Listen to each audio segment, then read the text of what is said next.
Mais c'est vraiment un truc, une histoire de fou, hein. C'est vraiment impressionnant. Et je suis arrivée comme ça au bout d'un an, à moins 40 kilos en un an. Parfois on me demandait est-ce que tu as fait, je sais pas, une sleeve ou je sais pas, de la chirurgie. Bref, je dis non, non, non, pas du tout. Je me suis sentie bien, j'ai eu un déclic et voilà.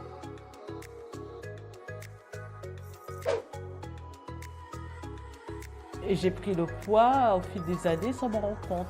5 kilos par-ci, 8 kilos par-là, qui va faire qu'au bout de 6-7 ans, on arrive, on se dit mais qu'est-ce qui s'est passé? Quand on prend du poids, on est un peu dans le déni en fait. On sait qu'on a pris du poids, on sait qu'on rentre plus dans ses vêtements, etc. Mais on a du mal à l'assumer. Et c'est le regard des autres qui nous fait comprendre qu'on a pris du poids. Et puis la condition physique, parce qu'on va être essoufflé, on veut courir après un train, on est essoufflé, on veut monter des escaliers, on a mal au genou. Donc il y a ce quotidien-là qui nous rappelle que, ah oui, finalement, on a pris du poids et il y a un risque pour sa santé aussi. Hein.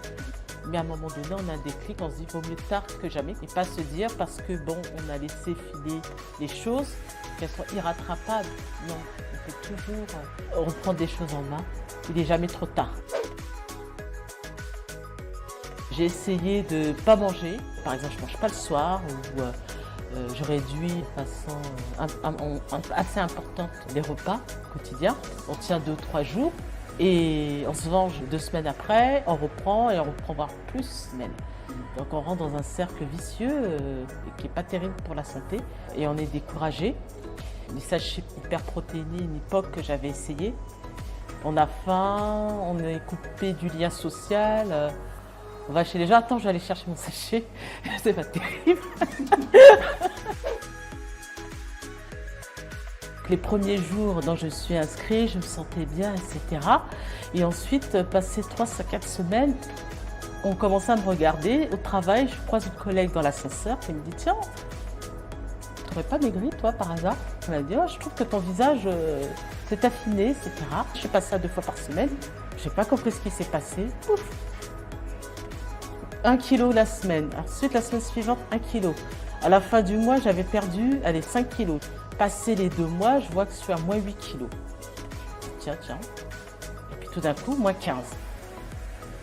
Après, ça stagne un petit peu. Je me suis dit, ouais, c'est déjà bien, j'ai perdu 15 kilos. Que demander de plus? Après, j'ai continué. Je suis arrivée à un seuil symbolique que je n'avais jamais atteint depuis un certain âge. Waouh! C'était un truc incroyable. Je me disais, j'ai pas l'impression d'avoir réduit tant que ça mon alimentation. Je faisais un peu attention, mais sincèrement, pas plus que ça. Bien sûr, j'avais supprimé certaines choses naturellement parce que je pensais moins à manger, mais je n'avais pas supprimé de pain, pas de riz, pas de pâtes. Non, je mangeais tout ce que je voulais et je voyais que le poids continuait à descendre. À un moment, j'arrive à moins 20. C'est un moment, le poids, comment dirais-je, il y a un stade où ça ralentit, mais ça ne veut pas dire qu'on ne va plus maigrir. J'étais tellement contente de venir que je ne me focalisais pas sur la stagnation à 20 kilos. Et tout d'un coup, paf, par palier, ça redescendait, moins 25.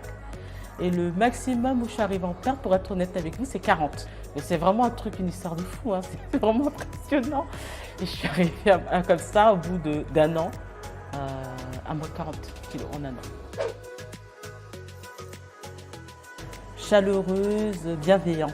C'est vraiment important de dire la bienveillance parce que je trouve qu'aujourd'hui, on ne la voit pas partout. On est dans une démarche globale de bien-être, de sport et surtout que le client, les clientes, hommes, femmes, se sentent chez eux en fait.